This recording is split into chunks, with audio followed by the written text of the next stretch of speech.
दोस्तों, James Webb और Hubble जैसे स्पेस टेलीस्कोप से संबंधित जानकारियां हमें अक्सर मिलते रहते हैं, पर क्या आपको पता है कि हमारे देश भारत में हाल ही में एक यूनिक तरह के टेलीस्कोप को सेटअप किया गया है।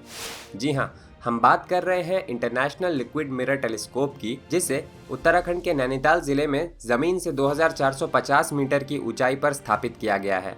ये अपने तरह का भारत का पहला टेलीस्कोप है।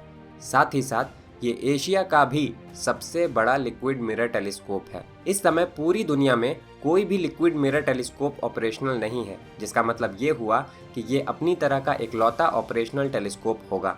ये स्पेस में नजर बनाए रखकर Quasar, gravitational lensing, supernova, asteroid, space debris जैसे ऑब्जेक्ट्स और फेनोमेनन को डिटेक्ट करेगा।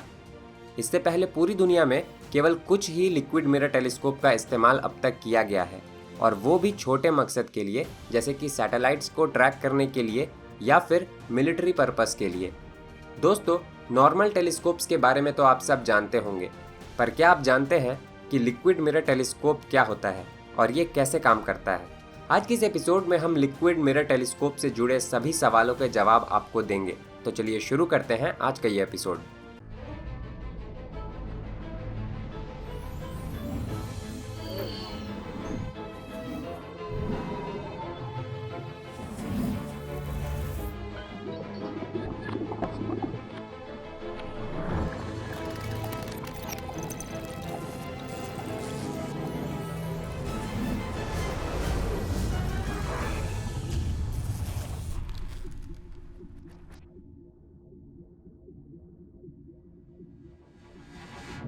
दोस्तों, लिक्विड मिरर टेलीस्कोप को समझने के लिए सबसे पहले आपको ये समझना होगा कि नॉर्मल टेलीस्कोप्स कैसे काम करते हैं। तो टेलीस्कोप्स बेसिकली एक टूल होता है जिसका इस्तेमाल एस्ट्रोनॉमर्स काफ़ी दूर मौजूद ऑब्जेक्ट्स को देखने के लिए करते हैं। पहले जो टेलीस्कोप्स बनाए जाते थे उनमें लेंसेज का इस्तेमाल किया जाता था, पर अब जितने भी बड़े टेलीस्कोप्स मौजूद हैं उनमें लेंसेज नहीं बल्कि कर्व्ड मिरर्स का इस्तेमाल किया जाता है। ऐसा क्यों है, आइए समझते हैं। जिन टेलीस्कोप्स में लेंसेज का इस्तेमाल किया जाता है उन्हें रिफ्रैक्टिंग टेलीस्कोप कहा जाता है। जिस तरह पावर वाले चश्मे में मौजूद लेंसेज अपने से पास होने वाले लाइट को बेंड करके हमें चीज़ों को साफ साफ देखने में मदद करते हैं, उसी तरह टेलीस्कोप्स में मौजूद लेंसेज भी लाइट को बेंड करके हमें दूर की चीज़ों को देखने में मदद करते हैं। छोटे और पतले लेंसेज के मुकाबले बड़े और मोटे लेंसेज ज़्यादा पावरफुल होते हैं। इस कारण जिन लोगों का आई साइट ज़्यादा खराब हो जाता है उन्हें अपने चश्मे में ज़्यादा मोटे लेंसेज का इस्तेमाल करना पड़ता है। टेलीस्कोप्स के साथ भी यही होता है। कहने का मतलब ये है कि ज़्यादा पावरफुल टेलीस्कोप बनाने के लिए हमें ज़्यादा बड़े और ज़्यादा मोटे लेंसेज का इस्तेमाल करने की ज़रूरत होती है। ज़्यादा बड़े लेंसेज काफ़ी ज़्यादा हैवी हो जाते हैं, जिसके कारण उन्हें बनाना और उन्हें सही जगह पर प्लेस करना भी ज़्यादा मुश्किल होता है। साथ ही साथ हम ज़्यादा मोटे लेंसेज का निर्माण नहीं कर सकते, क्योंकि लेंसेज जैसे जैसे मोटे होते जाते हैं वो अपने से पास होने वाले लाइट को भी रोकने लगते हैं। इन कारणों से लेंसेज वाले टेलीस्कोप्स का चलन अब लगभग खत्म होता जा रहा है और उनकी जगह मिरर वाले टेलीस्कोप्स ने ले ली है। जिन टेलीस्कोप्स में मिरर्स का इस्तेमाल किया जाता है उन्हें रिफ्लेक्टिंग टेलीस्कोप्स कहा जाता है। ऐसे टेलीस्कोप्स को बनाने के लिए हमें केवल कुछ मिरर्स का इस्तेमाल करना पड़ता है। सबसे पहले हम कर्व्ड शेप के मिरर का इस्तेमाल करते हैं जो दूर से आ रहे लाइट को रिफ्लेक्ट करके उन्हें एक जगह पर कॉन्सेंट्रेट करता है। अगर हम सीधे इस पॉइंट पर बनने वाले इमेज को देखें तो ये हमें उल्टा नज़र आएगा, क्योंकि एक कर्व्ड मिरर असली इमेज को फ्लिप कर देता है। इस फ्लिप्ड इमेज को दोबारा से सही करने के लिए हमें एक दूसरे मिरर का इस्तेमाल करना पड़ता है, यानी कि इस मिरर के कारण ऑब्जेक्ट हमें एक बार फिर से बिल्कुल वैसा नजर आने लगता है जैसा कि असल में वो है। लेंसेज की तरह मिरर्स मोटे नहीं होते, जिसके कारण ये काफ़ी हल्के होते हैं। इस कारण हम विशाल टेलीस्कोप्स का निर्माण आसानी से कर सकते हैं। हल्के होने के कारण इन्हें स्पेस में भेजना भी ज़्यादा आसान होता है। इसके अलावा मिरर्स वन साइडेड भी होते हैं, जिसके कारण लेंसेज की तुलना में इन्हें साफ करना या इन्हें पॉलिश करना भी ज़्यादा आसान होता है। यही कारण है कि आज लगभग हर बड़े टेलीस्कोप में मिरर का ही इस्तेमाल किया जाता है, चाहे वो पृथ्वी पर मौजूद हो या फिर स्पेस में। जहाँ तक स्पेस की बात है, ये अनेकों प्रकार के रहस्यों से भरा हुआ है। एस्ट्रोफिजिक्स विज्ञान का एक ऐसा ब्रांच है जो इन रहस्यों से पर्दा उठाने की कोशिश करता है। दोस्तों, अगर आपको स्पेस में घटने वाले फेनोमेनन इंटरेस्टिंग लगते हैं और आप इस फील्ड में नए हैं, तो मैं आपको कुकू एफएम ऐप पर एस्ट्रोफिजिक्स फॉर पीपल इन अ हरी नाम के किताब की समरी सुनने की सलाह दूंगा। ये हिंदी भाषा में उपलब्ध है और एस्ट्रोफिजिक्स के टॉपिक से आपको रूबरू करवाता है। अगर आप कुकू एफएम के बारे में नहीं जानते, तो ये एक ऐसा ऐप है जहां हर तरह के नॉन फिक्शनल किताबों की समरी आपको हिंदी भाषा में ऑडियो बुक के फॉर्म में आसानी से मिल जाते हैं। तो चाहे आप एक स्टूडेंट हो, हस्बैंड हो, वाइफ हो, फिटनेस कॉन्शियस पर्सन हो, बिजनेसमैन हो या किसी अन्य फील्ड से हो, इस ऐप पर हर तरह का नॉलेज आपको ऑडियो शोज और बुक समरीज के माध्यम से आसानी से मिल जाता है। इस ऐप का इस्तेमाल मैं लगभग हर रोज करता हूं और आपको भी रेकमेंड करूंगा कि आप भी इसका इस्तेमाल करें। ये एक मेड इन इंडिया ऐप है जिसे 4.5 से ज़्यादा की रेटिंग मिली है प्ले स्टोर पे। इस समय इस पे 1000 घंटों से ज़्यादा का कंटेंट अवेलेबल है। आमतौर पर इस ऐप पे ईयरली सब्सक्रिप्शन के लिए आपको 399 रुपये देने पड़ते हैं, पर 11 से 19 जून तक घर 50 कूपन कोड का इस्तेमाल करके आप ये सब्सक्रिप्शन मात्र 199 रुपये में ले सकते हैं। साथ ही साथ इस ऐप को अगर आप अपने फैमिली मेम्बर्स या दोस्तों के साथ शेयर करते हैं और वो इसका ईयरली सब्सक्रिप्शन लेते हैं, तो आपको 100 रुपये का पेटीएम कैशबैक भी मिलेगा। तो कुकू एफएम के इस ऑफर का लाभ उठाइए और अपने पैसे बचाइए। इस ऐप को डाउनलोड करने की लिंक और कूपन कोड मैंने इस वीडियो के डिस्क्रिप्शन में डाल दिए हैं। चलिए वापस आते हैं अपने टॉपिक पे। आशा करता हूँ कि आप समझ गए होंगे कि टेलीस्कोप्स में लेंसेज की तुलना में मिरर्स का ज़्यादा इस्तेमाल क्यों किया जाता है। चलिए अब जानते हैं कि लिक्विड मिरर टेलीस्कोप क्या होता है। जैसा कि आपने देखा, एक रिफ्लेक्टिंग टेलीस्कोप डिस्टेंट ऑब्जेक्ट्स को देखने के लिए मिरर का इस्तेमाल करता है। प्राइमरी मिरर दूर से आने वाले लाइट को गैदर करता है, जबकि सेकेंडरी मिरर उस इमेज को आई पीस पर फोकस करता है। एक कन्वेंशनल रिफ्लेक्टर में प्राइमरी मिरर एक पैराबोला के आकार का होता है, क्योंकि पैराबोलिक शेप के मिरर्स अपने तरफ आने वाले पैरेलल लाइट रेज को आसानी से एक जगह पर फोकस कर पाते हैं। लिक्विड मिरर टेलीस्कोप की अगर बात करें तो ये भी बिल्कुल नॉर्मल टेलीस्कोप्स के जैसा ही काम करता है, पर नॉर्मल टेलीस्कोप्स में प्राइमरी मिरर के तौर पर जहां हम एल्यूमिनाइज्ड ग्लास का इस्तेमाल करते हैं, वहीं लिक्विड मिरर टेलीस्कोप में इसके जगह पर हम किसी लिक्विड का इस्तेमाल करते हैं। आमतौर पर इसमें मर्क्यूरी का इस्तेमाल किया जाता है। आइए जानते हैं कि ये कैसे काम करता है। दरअसल किसी भी लिक्विड को वर्टिकल एक्सिस पे जब रोटेट किया जाता है, तो ग्रेविटी और सेंट्रीफ्यूगल फोर्स के प्रभाव में वो लिक्विड एक पैराबोलिक शेप एक्वायर कर लेता है।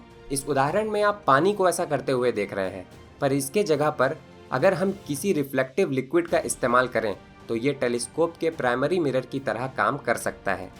ठीक इसी प्रिंसिपल का इस्तेमाल लिक्विड मिरर टेलीस्कोप में किया जाता है, यानी कि लिक्विड मरकरी को एक रोटेटिंग डिस्क में डाला जाता है।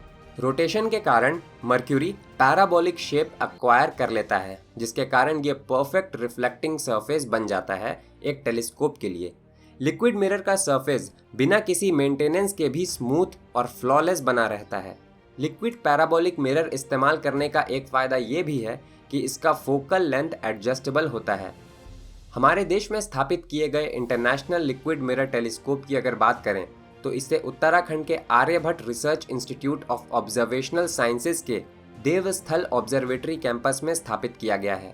इसे भारत, बेल्जियम, कनाडा, पोलैंड और उज्बेकिस्तान के एस्ट्रोनॉमर्स ने साथ मिलकर बनाया है।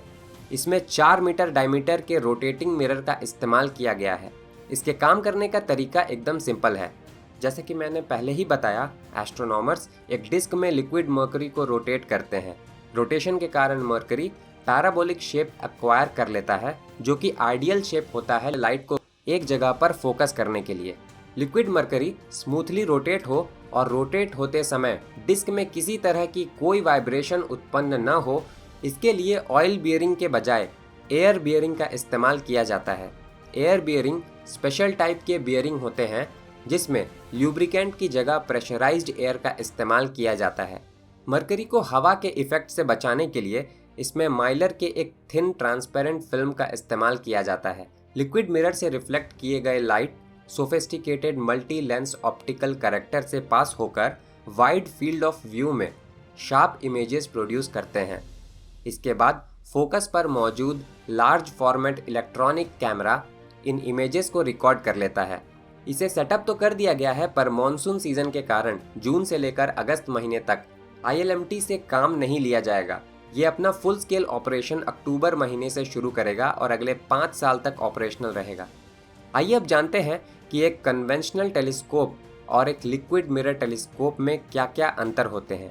अगर पहले अंतर की बात करें तो liquid mirror telescopes conventional telescopes के मुकाबले काफ़ी ज़्यादा सस्ते होते हैं। उदाहरण के लिए किसी कन्वेंशनल टेलीस्कोप को बनाने में अगर 100 रुपये लगते हैं तो एक लिक्विड मिरर टेलीस्कोप को बनाने में केवल 10 रुपये लगेंगे।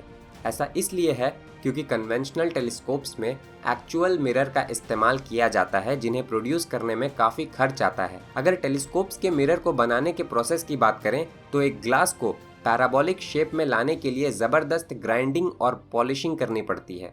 ग्लास जब पैराबोला के आकार में आ जाता है तो उसे रिफ्लेक्टिव बनाना होता है, जिसके लिए एल्यूमिनाइजिंग प्रोसेस का इस्तेमाल किया जाता है।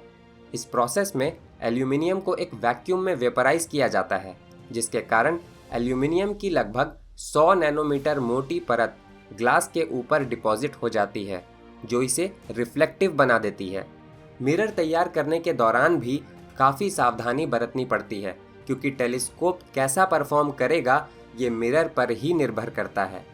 मिरर में किसी भी तरह की गड़बड़ी अगर हो जाए तो पूरा टेलीस्कोप ही सही से काम नहीं करता है। वहीं अगर लिक्विड मिरर टेलीस्कोप की बात की जाए तो इसमें एक्चुअल मिरर के स्थान पर लिक्विड मिरर का इस्तेमाल किया जाता है, जिसका मतलब ये हुआ कि टेलीस्कोप के असली मिरर बनाने में लगने वाले फंड्स बच जाते हैं, जिससे काफ़ी कॉस्ट कटिंग हो जाती है। लिक्विड मिरर टेलीस्कोप्स को बनाना आसान होता है क्योंकि ये हल्के होते हैं और सिंपल तरीके से काम करते हैं। आप में से कई लोग ये सोच रहे होंगे कि लिक्विड मिरर टेलीस्कोप अगर इतना ही अच्छा और सिंपल होता है तो हम कन्वेंशनल टेलीस्कोप्स का इस्तेमाल करते ही क्यों हैं? हम हर जगह लिक्विड मिरर टेलीस्कोप्स का ही इस्तेमाल क्यों नहीं करते? इसका जवाब ये है कि इसके कुछ लिमिटेशंस हैं। दरअसल कन्वेंशनल टेलीस्कोप्स में एक्चुअल पॉलिश्ड ग्लास मिरर्स का इस्तेमाल किया जाता है, जिसके कारण उन्हें हम जैसे चाहें वैसे झुका सकते हैं और जिस दिशा में भी घुमाना चाहें उस दिशा में उन्हें घुमा सकते हैं। इस कारण उन्हें हम अपने ज़रूरत के अनुसार किसी खास सेलेस्टियल ऑब्जेक्ट पर फोकस करने के लिए अलाइन कर सकते हैं। ये काम हम लिक्विड मिरर टेलीस्कोप से नहीं कर सकते, क्योंकि उसमें एक्चुअल मिरर के बजाय लिक्विड मिरर का इस्तेमाल किया जाता है। लिक्विड को हम किसी दिशा में अगर झुकाते हैं तो वो बहकर नीचे गिर जाएगा। इस लिमिटेशन के कारण लिक्विड मिरर केवल अपने ऊपर मौजूद स्पेस के ऊपर ही नज़र रख सकता है। कन्वेंशनल टेलीस्कोप्स की तरह हम इसका इस्तेमाल स्पेस के दूसरे भागों पर नज़र रखने के लिए या दूसरे दिशा में मौजूद किसी खास सेलेस्टियल ऑब्जेक्ट को ट्रैक करने के लिए नहीं कर सकते। लिक्विड मिरर के इन लिमिटेशंस के कारण आज कन्वेंशनल टेलीस्कोप्स का ज़्यादा इस्तेमाल किया जाता है। कन्वेंशनल और लिक्विड मिरर टेलीस्कोप्स के बीच एक और अंतर होता है उनका ऑपरेशनल टाइम। दरअसल conventional telescopes specific stellar sources को केवल कुछ फिक्स्ड आवर्स तक ही ऑब्जर्व करते हैं, जबकि ILMT अपने ऊपर मौजूद स्पेस को 5 सालों तक हर रात लगातार ऑब्जर्व करता रहेगा। अपने ऑब्जर्वेशन से ये हर रात लगभग 10 GB डेटा कलेक्ट करेगा, जिसे एनालाइज करके स्टेलर सोर्सेस का पता लगाया जा सकेगा। बेहतर रिजल्ट्स के लिए 3.6 मीटर डायमीटर के देवस्थल ऑप्टिकल टेलीस्कोप और 1.3 मीटर डायमीटर के देवस्थल फास्ट ऑप्टिकल टेलीस्कोप भी इसके साथ मिलकर काम करेंगे। जैसा कि मैंने पहले ही बताया, ILMT asteroids, space debris, supernova और ग्रेविटेशनल लेंसेज जैसे ऑब्जेक्ट्स और फेनोमेनन का पता लगाएगा। अगर लिक्विड मिरर टेलीस्कोप्स के भविष्य की बात करें तो आने वाले समय में अमेरिका सहित कई देश इसका इस्तेमाल करने वाले हैं।